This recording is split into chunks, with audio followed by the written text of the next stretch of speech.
اب امام رضا کی ایک مختصر سی حدیث مولا نے فرمایا اپنے شیعوں کو مخاطب کر کے کہ برادران ایمانی کی ضرورتوں کو پورا کرنے میں حریص رہو، لالچی رہو، لالچ رکھو اپنے پاس. کیا فرمایا؟ لا یسأمو ان حوائج الناس الیہ.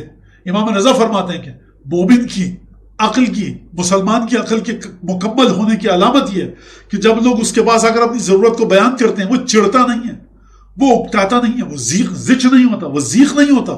مولا امام رضا فرما رہے ہیں، یعنی فرمایا امام رضا علیہ السلام نے کہ واجب عبادتوں میں سب سے بہترین مستحب نماز شب سے بڑھ کر، ہر مستحب عبادت سے بڑھ کر اپنے برادر دینی کی حاجت کو پورا کرنا.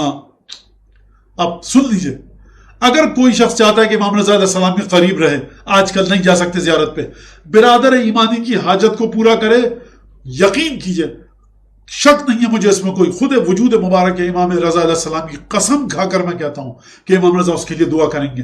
حاجت برادر مومن. فرمایا امام رضا علیہ السلام نے رحم اللہ من احیا امرنا، خدا رحمت کرے اس پر جو ہمارے امر کو زندہ رکھے. پوچھا گیا ابن رسول اللہ آپ کے امر کو زندہ کیسے کریں؟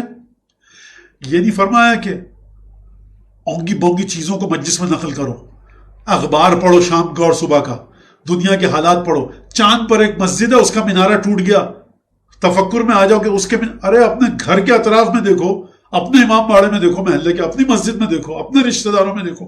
فرمایا رحم اللہ من احیا امرنا، رحمت ہو جو ہمارے امر کو زندہ کرے. کہا یا ابن رسول اللہ کیفا یحیی امرکم، آپ کے امر کو کس طرح زندہ کیا جائے؟ فرمایا یتعلم علومنا، ہمارے علوم کو سیکھے، وہ یعلم الناس، اور اس کے بعد جا کر لوگوں کو سکھائے ہمارے علوم. یہ ہمارے امر کو جو زندہ کرے گا. آج تم نے امام کے امر کو زندہ کیا، آج تم نے امام رضا علیہ السلام کے علوم کو زندہ کیا، کل برزخ میں تم کو اور مجھ کو امام رضا علیہ السلام زندگی عطا کریں گے.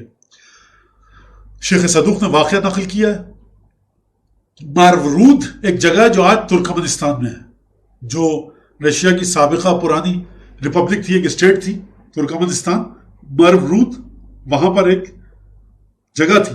وہاں کا حاکم گورنر کہتا ہے، اس نے شیخ صدوق کو بتایا، وہاں کا گورنر تھا، کہتا ہے کہ میں ایک دفعہ امام رضا کی زیارت کے لیے آیا. اب یہ بات سن لیجئے، ائمہ کی زیارت شیعہ سنی کی کوئی قید نہیں ہے، یاد رکھیے، بہت غلط تصور ہمارے ذہن آ گیا. عراق کے تمام اہل سنت آتے ہیں، تمام اہل سنت سے مطلب بغیر فرقے کی قید کے. ایران میں بھی آپ کو اہل سنت دکھیں گے. یہ خاندان رسول خدا کی بات ہو رہی ہے، یہاں شیعہ سنی کی بات نہیں ہو رہی. قطعاً بس سمجھ لیجئے اس کو. جب متوکل کی ماں نظر کر رہی ہے کہ میرا بیٹا صحیح ہو جائے گا، اچھا ہو جائے گا، تو میں امام ہادی کو 100 دینار دوں گی، تو یہاں پر کافر نظر کرتے تھے امام کے لیے. ہندوستان میں ہندو نظر کرتا ہے، عیسائی نظر کرتا ہے. یہ رافت رحمت والا گھرانہ ہے، یہ ہر ایک کو دیتا ہے. آپ آئیے تو صحیح اس کے پاس، فرقے کی قید سے بالا تر ہو کر امام عطا کرتے ہیں ہمارے. اب یہ اور بات ہے کہ اعلیٰ حبتاً ایک الگ داستان ہے. شیخ صدوق کہتے ہیں کہ مارورود کے گورنر نے مجھ سے کہا کہ ایک دفعہ میں زیارت کے لیے آیا ہوا تھا، تو میں نے ایک انسان کو دیکھا، شخص کو، جو ترکی بول رہا تھا، جو ترکی زبان بول رہا تھا، کہ یا ابو الحسن علی بن موسیٰ رضا، میرا بیٹا کھو گیا، مجھے ملوا دو، میں کس کے پاس جاؤں؟ کہتا مجھے ترکی زبان آتی تھی. تو میں نے پوچھا بھائی تیرا کیا قصہ ہے؟ کہا کہ اسحاق آباد کی جنگ ہوئی تھی. یہ واقعہ کتنا پرانا ہے؟ 1000 سال پرانا. اسحاق آباد میں جنگ ہوئی، میں گیا، وہاں پر جنگ ہوئی، میرا بیٹا قید ہو گیا. اس کے بعد سے مجھے نہیں پتہ لگا زندہ ہے مر گیا ہے، اغوا کر لیا گیا تھا، مجھے نہیں پتا. میں دعا کر رہا ہوں کہ مجھے ملوا دے. کہتا ہے کہ میں بہرحال حاکم تھا، گورنر تھا، میں نے اس کو تسلی دی، زیارت وغیرہ پڑھی، جو فاتحہ پڑھ سکتے تھے، قرآن ہدیہ کیا ہوگا، جو بھی بہرحال. اور اس کے بعد ہم روزے سے باہر آئے. جب باہر آئے تو دیکھا، باہر نکلے ذرا تو گلی میں سے میں نے دیکھا کہ ایک نوجوان آ رہا ہے، اور بڑا تنمل، لہیم شہیم، بلند قد، قداور. اور وہ نوجوان میرے ساتھ اس بوڑھے کو دیکھ رہا ہے، ترک کو، جو ترکی تھا. اس نے بھی دیکھا، تھوڑی دیر تک دیکھا، چیخ کر گلے لگا لیا. اور ترکی میں نہ جانے کیا، مجھے سمجھ میں آ گیا اس کا بیٹا یہی ہے. میں نے کہا بھائی ہوا کیا ہوا؟ کہا کہ بھائی مجھے یہ واقعہ ہوا، مجھے بتایا گیا. کیا سلسلہ؟ کہ جاؤ خراسان مرو میں ابو الحسن علی بن موسیٰ رضا کی قبر کے پاس پہنچو. لڑکا کہہ رہا ہے. آپ توجہ کیجئے، وہ امام رضا علیہ السلام جو گمشدہ بیٹے کے دل میں ڈالیں کہ تم پہنچو مشہد، اور اس باپ کے دل میں ڈالیں کہ تم پہنچو مشہد، دونوں کو بلائیں. اس وقت پہ وہ کھڑا ہو، اور وہاں سے وہ اس وقت نکلے کہ جب بیٹا اس سڑک سے چلتا ہوا آ رہا ہو، اس گلی سے چلتا ہوا آ رہا ہو. اس وقت تو خیر بیابان تھا، جنگل تھا، سارا باغ تھے وہاں پر سارے.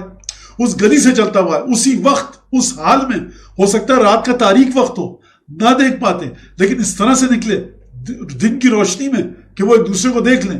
ہو سکتا ہے وہ سر جھکا کر چلا جاتا, ہو سکتا ہے وہ کسی اور راستے سے چلا جاتا. یعنی اس باپ بیٹے کو ملانے کے سلسلے میں امام رضا علیہ السلام کی ولایت کا کرشمہ دیکھیے آپ کہ کس طرح سے جوڑا لا کر ایک دوسرے کو. تو یہ ہے.